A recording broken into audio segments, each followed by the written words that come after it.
Hujayra barcha tirik to'qimalarning asosiy birligi hisoblanadi. Ko'pchilik inson hujayralarida yadro deb ataladigan tuzilma mavjud. Yadro ichida genom joylashgan. Insonda genom 23 juft xromosomaga bo'lingan. Har bir xromosoma uzun DNK zanjiridan iborat bo'lib, u giston deb ataladigan oqsillarga mahkam o'ralgan holda saqlanadi. DNK ichida genlar deb ataladigan qismlar bor. Bu genlar oqsil ishlab chiqarish bo'yicha ko'rsatmalarni o'z ichiga oladi.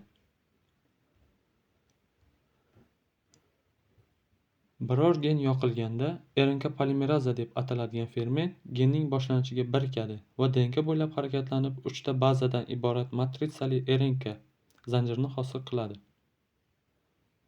DNK kodlar qaysi tartibda bo'lsa, shu tartibda erkin bazalar matritsa RNK ga qo'shiladi. Bu jarayon transkripsiya deb ataladi.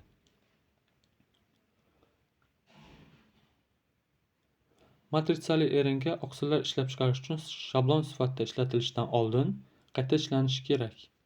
Bu jarayonda RNK ning ba'zi qismlari olib tashlanadi va boshqa qismlari qo'shiladi.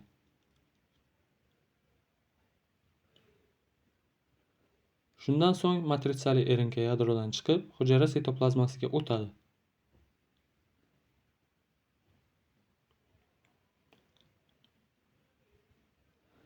Sitoplazmada ribosomalar deb ataladigan oqsil fabrikalari matritsali RNK ga birikadi. Ribosoma matritsali RNK dagi kodlarni o'qib, aminokislotalardan iborat zanjir hosil qiladi. Jami 20 xil aminokislota mavjud. Transport RNK molekulalar kerakli aminokislotalarni ribosomalarga yetkazib beradi.